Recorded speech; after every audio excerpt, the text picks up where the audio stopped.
ಎಲ್ರಿಗೂ ನಮಸ್ಕಾರ. News 18 digital ಕಂಟೆಂಟ್ಗೆ ಸ್ವಾಗತ. ನಾನು ಎಂ ನಂದೀಶ್, ಚಾಮರಾಜನಗರ. ಆ ಒಂದು ದುರಂತ ನಡೆದು 7 ವರ್ಷಗಳಾಗಿವೆ. ಆ ದುರ್ಘಟನೆಯಲ್ಲಿ 17 ಮಂದಿ ಮೃತಪಟ್ಟಿದ್ದರು, 120ಕ್ಕೂ ಹೆಚ್ಚು ಮಂದಿ ಅಸ್ವಸ್ಥರಾಗಿದ್ದರು. ಹೌದು, ಈ ಒಂದು ದುರ್ಘಟನೆ ನಡೆದಿದ್ದು ಚಾಮರಾಜನಗರ ಜಿಲ್ಲೆ ಹನೂರು ತಾಲೂಕಿನ ಸುಳ್ವಾಡಿ ಎಂಬ ಗ್ರಾಮದಲ್ಲಿ. ಏನು ಈ ಸುಳ್ವಾಡಿ ಗ್ರಾಮ ಇದೆ, ಆ ಗ್ರಾಮದಲ್ಲಿ ಒಂದು ಕಿಚ್ಕುತ್ ಮಾರಮ್ಮ ಎಂಬತಕ್ಕಂತಹ ಒಂದು ದೇವಾಲಯ ಇದೆ. ಆ ದೇವಾಲಯಕ್ಕೆ ಲಕ್ಷಾಂತರ ಮಂದಿ ಭಕ್ತರಿದ್ದಾರೆ. ಹಾಗಾಗಿ ಆ ದೇವಾಲಯಕ್ಕೆ ಪ್ರತಿ ತಿಂಗಳು ಲಕ್ಷಾಂತರ ರೂಪಾಯಿ ಆದಾಯ ಹರಿದು ಬರ್ತಿತ್ತು. ಈ ಒಂದು ಹಿನ್ನೆಲೆಯಲ್ಲಿ ದೇವಸ್ಥಾನದ ಆಡಳಿತ ಮಂಡಳಿಯ ಚುಕ್ಕಾಣಿಯನ್ನು ಹಿಡಿಯೋದಕ್ಕೋಸ್ಕರ ಇಮ್ಮಡಿ ಮಹದೇವ ಸ್ವಾಮಿ ಹಾಗೂ ಆತನ 3 ಸಹಚರರು ಸೇರಿಕೊಂಡು ಏನು ಎದುರಾಳಿಗಳಿಗೆ ಒಂದು ಕೆಟ್ಟ ಹೆಸರು ತರಬೇಕು ಅನ್ನೋ ಉದ್ದೇಶದಿಂದ ಪ್ರಸಾದಕ್ಕೆ, ದೇವಸ್ಥಾನದಲ್ಲಿ ಕೊಡುವಂತಹ ಪ್ರಸಾದಕ್ಕೆ ವಿಷವನ್ನು ಬೆರೆಸಿದ್ರು. ಅವತ್ತು ಏನು ಈ ಒಂದು ಘಟನೆ ನಡೆದು 2018ರ ಡಿಸೆಂಬರ್ 14ರಂದು ಈ ಒಂದು ಘಟನೆ ನಡೆದಿತ್ತು. ಅವತ್ತು ಒಂದು ಮಹಾದ್ವಾರಕ್ಕೆ ಒಂದು ಶಂಕುಸ್ಥಾಪನೆ ಇತ್ತು. ಆ ಶಂಕುಸ್ಥಾಪನೆ ಸಮಾರಂಭಕ್ಕೆ ಸಾವಿರಾರು ಭಕ್ತರು ಬಂದಿದ್ದರು. ಆ ಒಂದು ಸಮಾರಂಭದಲ್ಲಿ ಏನು ಪ್ರಸಾದವನ್ನು ವಿತರಣೆ ಮಾಡ್ತಿದ್ರು, ಆ ಪ್ರಸಾದಕ್ಕೆ ಏನು ಈ ಮಹಾದೇವ ಸ್ವಾಮಿ ಮತ್ತು ಇತರ 3 ಸೇರಿಕೊಂಡು ಒಂದು ಕ್ರಿಮಿನಾಶಕವನ್ನು ಬೆರೆಸಿದ್ರು. ಎದುರಾಳಿಗಳಿಗೆ ಒಂದು ಕೆಟ್ಟ ಹೆಸರು ತರಬೇಕು ಅನ್ನೋ ಉದ್ದೇಶದಿಂದ ಅದನ್ನು ತಿಂದಂತಹ ಆ ಸುತ್ತಮುತ್ತಲ ಗ್ರಾಮಸ್ಥರು ಮತ್ತು ಭಕ್ತರು, ಅದರಲ್ಲಿ 17 ಮಂದಿ ಮೃತಪಟ್ಟು 120ಕ್ಕೂ ಹೆಚ್ಚು ಮಂದಿ ಅಸ್ವಸ್ಥರಾಗಿದ್ದರು. ಈಗ ಅಸ್ವಸ್ಥರಾಗಿದ್ದರ ಪಾಡು ಅಯೋಮಯವಾಗಿದೆ. ಆವತ್ತು ಸರ್ಕಾರ ಮೃತಪಟ್ಟವರಿಗೆ 8 ಲಕ್ಷ ರೂಪಾಯಿ ಪರಿಹಾರ ಕೊಟ್ಟಿತ್ತು, ಅಸ್ವಸ್ಥರಾದವರಿಗೆ 3.5 ಲಕ್ಷ ರೂಪಾಯಿ ಪರಿಹಾರ ಕೊಟ್ಟಿತ್ತು.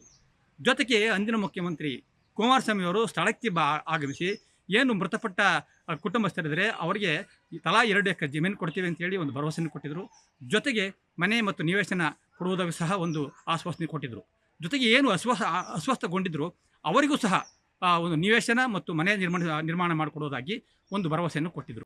ಸರ್, ನಮ್ಮೂರಲ್ಲಿ ಶ್ರೀ ಕಿಚ್ಚುತಿ ಮಾರಮ್ಮ ವಿಷಪ್ರಸಾದ ದುರಂತದಲ್ಲಿ ನಮ್ಮೂರಲ್ಲಿ ಸತ್ತೋಗಿದ್ದು 6 ಜನ. ಆ 6 ಜನ ನಮ್ಮೂರಲ್ಲಿ ಸತ್ತೋಗಿದ್ದು ಸರ್. ಆವಾಗ ಹಬ್ಬಲ್ಲ ನಾವು ಮಾಡಿದ್ದು, ಸತ್ತೋದ ನೋಡಿ ಹತ್ಕೊಂಡು ಕುಂತಿದ್ದವರು. ಇದೇ ಗ್ರಾಮದಲ್ಲಿ 32 ಜನ ಅಸ್ವಸ್ಥಗೊಂಡಿದ್ದಾರೆ. ಅಂದಿನ ಮುಖ್ಯಮಂತ್ರಿಯವರು ಕುಮಾರಸ್ವಾಮಿ ಅವರು ನಮ್ಮ ಗ್ರಾಮಕ್ಕೆ ಆಗಮಿಸಿ, ಬಿ ಕಾವೇರಿ ಮೇಡಮ್ DC ಅವರು ನಮ್ಮ ಗ್ರಾಮಕ್ಕೆ ಆಗಮಿಸಿ ನಮಗೆ ಕೆಲವು ಮಾಹಿತಿ ಕೊಟ್ಟಿದ್ದರು, ಘೋಷಣೆ ಮಾಡಿದರು. ಸತ್ತೋಗಿರೋ ಫ್ಯಾಮಿಲಿಗೆ ಸರ್ಕಾರದಿಂದ 2 ಎಕರೆ ಜಮೀನು, ಅಸ್ವಸ್ಥಗೊಂಡವ್ರಿಗೂ ಸತ್ತೋಗಿರೋ ಫ್ಯಾಮಿಲಿಗೂ ಪ್ರತಿಯೊಬ್ಬರಿಗೂ ಒಂದೊಂದು ಸೈಟ್ ಕೊಡ್ತೀವಿ ಅಂತ ನಮಗೆ ಘೋಷಣೆ ಮಾಡಿದರು. ನಿಮ್ಮ ಹೆಲ್ತ್ ಚೆಕಪ್ ನಾವು ನೋಡ್ಕೋತೀವಿ, ನಿಮ್ಮ ಜೊತೆ ಯಾವಾಗಲೂ ಸರ್ಕಾರ ಇರುತ್ತೆ, ನೀವು ಭಯ ಪಡಬೇಡಿ ಅಂತ ಹೇಳಿದರು. ಈ 7 ವರ್ಷದಿಂದ ನಾವು ಒಬ್ಬೊಬ್ಬರು ಅಸ್ವಸ್ಥಗೊಂಡವರು ಕಡಿಮೆ ಅಂದ್ರೂ ಒಂದು 50 ಸಾವಿರ ಖರ್ಚು ಮಾಡಿದ್ದೀವಿ ಅಧಿಕಾರಿಗಳನ್ನ ನೋಡೋಕ್ಕೆ ಮಾತ್ರ. ಹೋಗೋ ಬಸ್ ಚಾರ್ಜು, ಬರೋ ಬಸ್ ಚಾರ್ಜು, MLA ನೋಡೋಕ್ಕೆ, MP ನೋಡೋಕ್ಕೆ, ಮಿನಿಸ್ಟ್ರ್ ನೋಡೋಕ್ಕೆ, DC ನೋಡೋಕ್ಕೆ ಅಂತ ನಮ್ಮ ದುಡ್ಡಲ್ಲಿ ನಾವು ಖರ್ಚು ಮಾಡ್ಕೊಂಡೋಗಿ ನೋಡ್ತೀವಿ ಹೊರತು ಯಾವ ಅಧಿಕಾರಿನೂ ನಮ್ಮನ್ನ ಬಂದು ನಮ್ಮ ಮನೆಗೆ ಭೇಟಿ ಮಾಡಿ ನಿಮ್ಮ ಪರಿಸ್ಥಿತಿ ಹೇಗಿದೆ, ನೀವು ಹೆಂಗಿದ್ದೀರಾ, ನಿಮ್ಮ ಕಾಯಿಲೆಗಳು ಏನು ಅಂತ ನಮ್ಮನ್ನ ಯಾರೂ ಕೇಳಿಲ್ಲ. 7 ವರ್ಷಕ್ಕೆ ಕಳೆದರೂ ಈ ಭರವಸೆ ಈಡೇರಿಲ್ಲ. ಇದು ಒಂದು ಕಡೆ ಆದರೆ, ಏನು ವಿಷಪ್ರಸಾದದ ಒಂದು ಪ್ರಭಾವ ಇದೆ ಅದು ಅಸ್ವಸ್ಥರಾದವರನ್ನು ಇನ್ನೂ ಸಹ ಬಾಧಿಸ್ತಾ ಇದೆ. ಕೆಲವರಿಗೆ ವಾಂತಿ, ಕೆಲವರಿಗೆ ತಲೆ ಸುತ್ತು, ಕೆಲವರಿಗೆ ಹೊಟ್ಟೆ ಉಬ್ಬರ, ಈ ಥರ ನಾನಾ ಆರೋಗ್ಯ ಸಮಸ್ಯೆಗಳು ಕಾಣಿಸ್ತಾ ಇವೆ. ಕೆಲವರು ಬಿಸಿಲಿಗೆ ಹೋಗೋಕ್ಕಾಗ್ತಾಯಿಲ್ಲ, ಕಣ್ಣು ಬಿಡೋಕ್ಕಾಗ್ತಾಯಿಲ್ಲ. ಆ ಥರದ ಒಂದು ಪರಿಸ್ಥಿತಿ ಅಲ್ಲಿ ನಿರ್ಮಾಣ ಆಗಿದೆ. ಬಿಸಿಲಿಗೆ ಹೋಗೋಕ್ಕಾಗದಿರೋದ್ರಿಂದ ಕೂಲಿಗೆ ಹೋಗೋಕ್ಕಾಗ್ತಾಯಿಲ್ಲ. ಅಲ್ಲಿ ಬಹುತೇಕ ಮಂದಿ ಕೂಲಿ ಮಾಡೋರೆ, ಕೂಲಿನೇ ಅವರ ಜೀವನ ಆಧಾರ. ಹಾಗಾಗಿ ಕೂಲಿಗೂ ಹೋಗೋಕ್ಕಾಗ್ತಾಯಿಲ್ಲ. ಏನು ಸರ್ಕಾರ ಕೊಟ್ಟಿತ್ತು 3.5 ಲಕ್ಷ ರೂಪಾಯಿ ಪರಿಹಾರ, ಅದು ಆಸ್ಪತ್ರೆ ಓಡಾಟಕ್ಕೆ, ಆಸ್ಪತ್ರೆ ಖರ್ಚಿಗೆ ಕಳೆದೋಯ್ತು. ಇನ್ನು ಸರ್ಕಾರ ಏನು ಕೊಟ್ಟಿದ್ದು ಭರವಸೆ ಮನೆ ಮತ್ತು ನಿವೇಶನ ಕೊಡೋದಾಗಿ ಅದು ಮರೀಚಿಕೆಗೆ ಉಳಿದಿದೆ. ಈಗ ಅವರ ಜೀವನವಂತೂ ಅಯೋಮಯವಾಗಿದೆ. ಹೇಳೋರು ಕೇಳೋರು ಯಾರೂ ಇಲ್ಲಂತಹ ಪರಿಸ್ಥಿತಿ ನಿರ್ಮಾಣ ಆಗಿದೆ. ಸರ್ಕಾರ ಒಂದು ತಿಂಗಳಿಗೆ ಒಂದು ಸರಿ ಒಂದು ಆಹಾರ ಕಿಟ್ಟನ್ನು ಕೊಡೋದನ್ನು ಬಿಟ್ಟರೆ ಬೇರೆ ಯಾವುದೇ ರೀತಿಯ ಅವರಿಗೆ ಸೌಕರ್ಯವನ್ನು ಕೊಟ್ಟಿಲ್ಲ. ಜೊತೆಗೆ ರೆಗ್ಯುಲರ್ ಆಗಿ ಏನು ಆರಂಭದಲ್ಲಿ 2018ರಲ್ಲಿ ನಡೀತು ಘಟನೆ, ಆವಾಗ ಈ ಒಂದು ಅವರ ರೆಗ್ಯುಲರ್ ಆಗಿ ಒಂದು ಆರೋಗ್ಯ ತಪಾಸಣೆಯನ್ನು ಮಾಡ್ತಿದ್ರು. ಆದರೆ ಇತ್ತೀಚೆಗೆ ದಿನ ಕಳೆದಂತೆ ಆ ಆರೋಗ್ಯ ತಪಾಸಣೆಯು ನಿಂತು ಹೋಯಿತು. ನಾವು ಬದುಕಿದ್ದು ಸತ್ತಾಗಿ, ನಾವು ಏನು ಬದುಕಿದ್ರು ಏನು ಪ್ರಯೋಜನ ಇಲ್ಲ.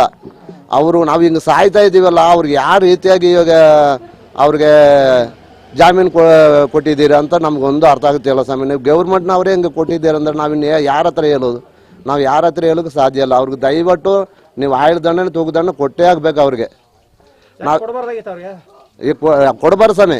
ನಾವು 117 ಜನ ನಾವು ಸಾಯ್ತಾ ಇದ್ದೀವಿ. ಆವಾಗ ಹಾಸ್ಪಿಟಲ್ ತಿರುಗೋದು ಸಾಯ್ತಾ ಇದ್ದೀವಿ, ನಾವು ನರಳ್ತಾ ಇದ್ದೀವಿ. ನಾವು ಬದುಕಿದ್ದು ಏನು ಪ್ರಯೋಜನ ಇಲ್ಲ ಸತ್ತ ಕಂಡೆಗೆ.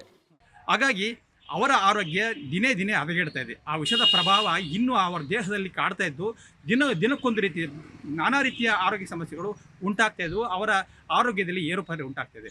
ಕೂಲಿ ಮಾಡೋಕ್ಕೂ ಆಗ್ತಾ ಇಲ್ಲ, ಈ ಮನೆ ಕಡೆಯಲ್ಲೂ ಇರೋಕ್ಕಾಗ್ತಾ ಇಲ್ಲ, ಜೀವನ ಮಾಡೋಕ್ಕೂ ಆಗ್ತಾ ಇಲ್ಲ. ಆ ಥರ ಒಂದು ಪರಿಸ್ಥಿತಿಯಲ್ಲಿ ಆ ಜನ ಇದ್ದಾರೆ.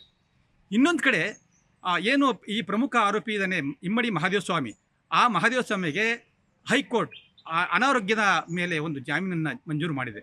ಇನ್ನು 3 ಸಹ ಚಾಮರಾಜನಗರ ಜಿಲ್ಲಾ ಕೋರ್ಟಲ್ಲಿ ಜಾಮೀನಿಗೆ ಅರ್ಜಿ ಹಾಕ್ಕೊಂಡಿದ್ದು, ಅವರ ಜಾಮೀನು ಸಹ ತಿರಸ್ಕೃತ ಇದೆ. ಏನು ಇಮ್ಮಡಿ ಮಹಾದೇವ ಸ್ವಾಮಿ ಇದ್ದಾನೆ, ಅವನಿಗೆ ಜಾಮೀನು ಕೊಟ್ಟಿರೋದ್ರಿಂದ ನಮಗೆ ಭಯ ಆಗ್ತಾ ಇದೆ, ಅವನು ಬಲಾಢ್ಯ, ಹಾಗಾಗಿ ನಮಗೆ ಮತ್ತೆ ಏನಾದರೂ ಮಾಡ್ಬೋದು, ಹಾಗಾಗಿ ಮತ್ತೆ ಅವನು ಜಾಮೀನನ್ನು ರದ್ದು ಮಾಡಬೇಕು. ಇದಕ್ಕಾಗಿ ಸರ್ಕಾರ ಒಂದು ಆಕ್ಷೇಪಣೆಯನ್ನು ಸಲ್ಲಿಸಿ ಮತ್ತೆ ಅವನನ್ನು ಜೈಲು ಕಳಿಸ್ಬೇಕು ಅನ್ನೋದು ಏನು ಸಂತ್ರಸ್ತರ ಒಂದು ಆಗ್ರಹ ಆಗಿದೆ.